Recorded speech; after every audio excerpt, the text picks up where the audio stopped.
Set it free. Stuck in the package since 1990. That is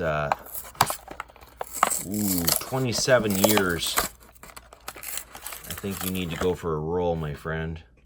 56 Flash Cider with suspension. Beautiful rolling vehicle. Beautiful addition to the loose collection. So very happy to add this beautiful, beautiful truck.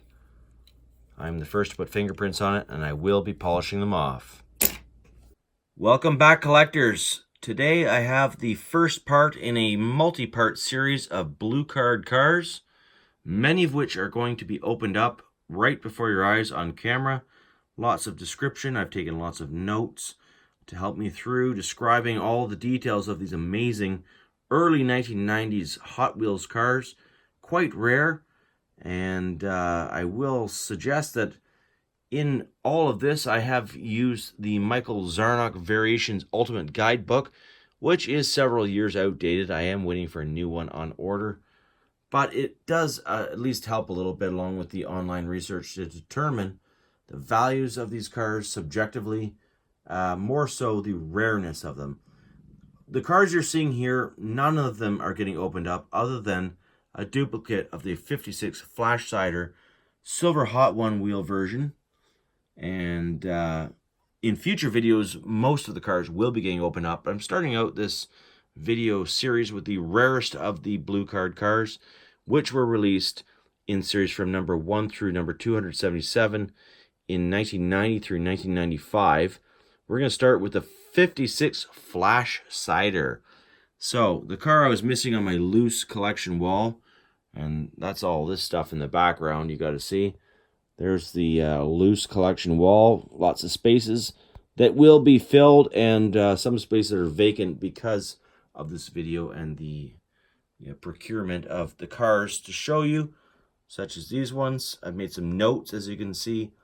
Rare as... Anyways, that's what that stands for, in case you see that. But we're going to start with the 56 Flash Cider. I, in my collection, have loose, a 5-spoke, ultra hot, a 5-dot. These are all black tint window variations. Car was missing for the loose wall, the Silver Hot One version. Valued at $35, according to the Variations Ultimate Guide. It's one of 6. It is the second rarest vehicle of this casting and paint job. The most rare, if you can find it, would be a chrome window version of the 5-dot. I do not have one of those, so I have basically 4 out of 6. I'm missing one, I guess, but on to the Thunderstreak. The Thunderstreak, which was number 153 in the Blue Card series, this is the rarest version released. And of those versions, there was one with a number 1 on the nose of this Formula 1 style car. Much as you would see on these two cars. Same exact car. These were released in 1989 versus 1990, the one we just saw. These were Ziploc promotional cars. And what happened was, with the dark green version, they obviously ran out light green versions, but the dark green version, they had extra castings, so they incorporated them into the blue card series of cars of the early 90s, removing the Ziploc, throwing a Hot Wheel logo on, and in the case of my particular package car, they removed the number 1. The Pennzoil Turbo Streak with the high wing was considered number 153 of the set, and is the most common. Moving on to the Chevy Stocker. This version here has the gold Hot One wheels, pink metallic paint with the gold flakes. Number 270, one of 4 variations, the second rarest. Michael Zarnock's book lists it worth $5 in the packaging. I would debate that somewhat nowadays anyways.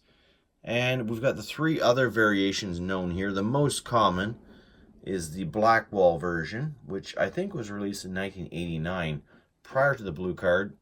But either way, most common. And then we've got the RAF, rare as $80 version with the pink interior, gold Hot Ones. Same paint job.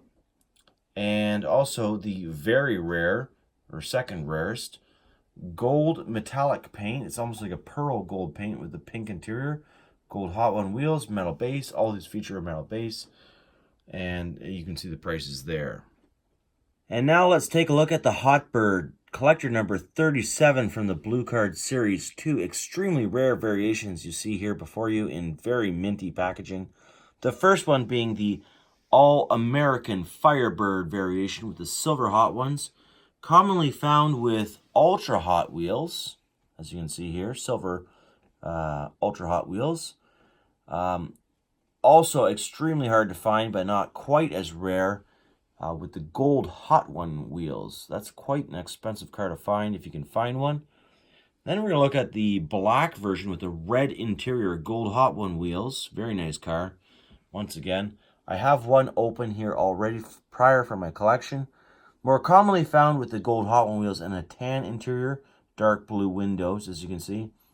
Less commonly found with the pale blue windows, gold hot one wheels. All of these cars from the 1990s feature the Hot Wheels logo on the base, as you can see right there. Older versions would say Hotbird instead of having the Hot Wheel flame logo. That's how you can differentiate between your older Hot Ones, older Hotbirds, and your newer Hotbirds. One final Hotbird to talk about, released in 1990 under the number 37 Blue Card Collector, is this metallic blue Firebird version with the ultra hot wheels. Really nice car. And there is an extremely rare variation with this car, silver gray interior. You'll probably never find one. I seen it once for sale on eBay. It sold for multiple hundreds of dollars. There was no way I could afford it. So moving on into the Monster Vette. This is a really cool car. In purple, number 39 of the Blue Card collection.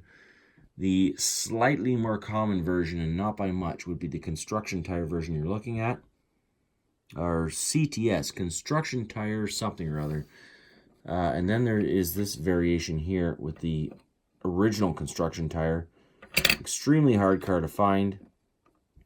More often found in yellow with a variation of the flames in both wheel variations. But anyways, I do have that one mint loose and another one in, obviously mint packaging.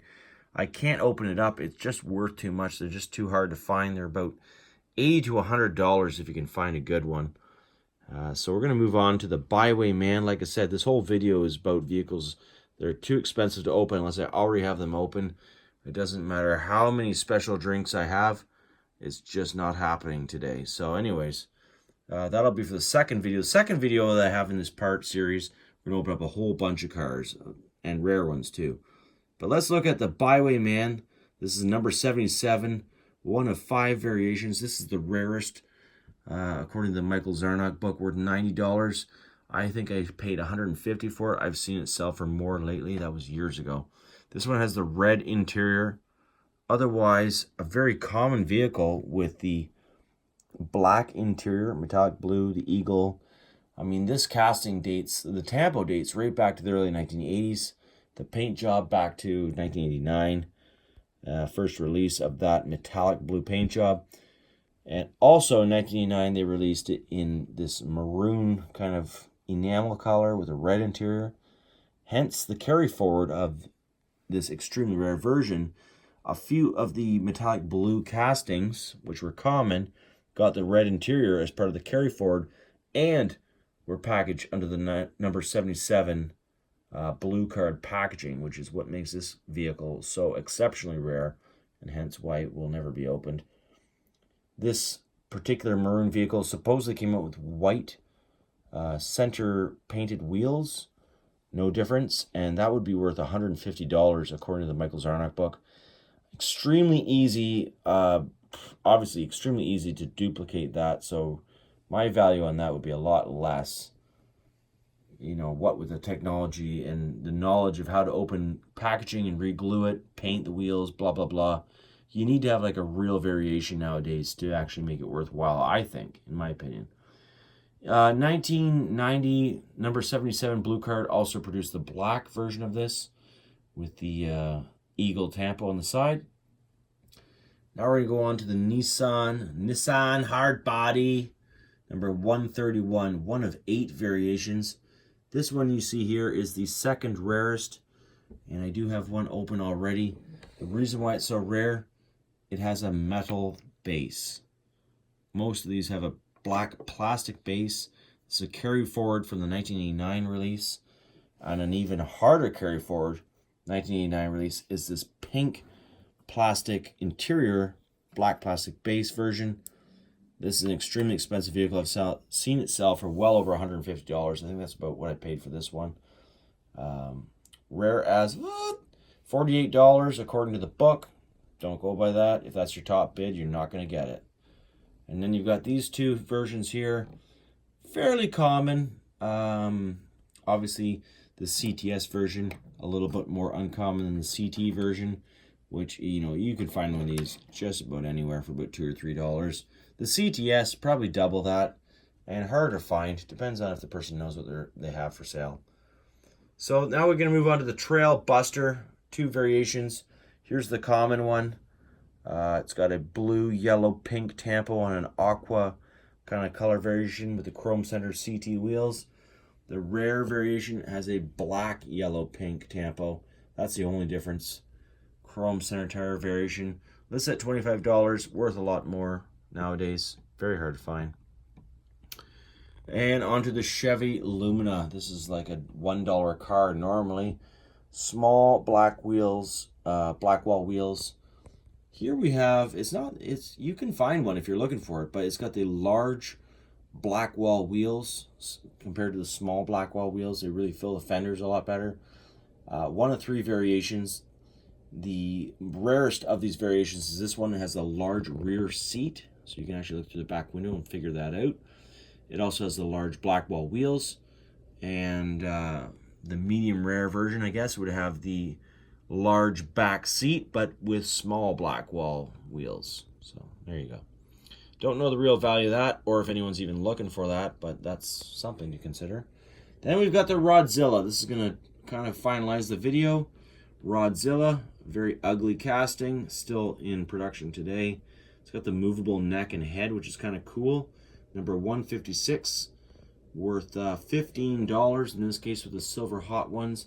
Has a purple, you can see a purple plastic body and a different colored purple metal base. That's what really differentiates this from less valuable versions, which we will look at.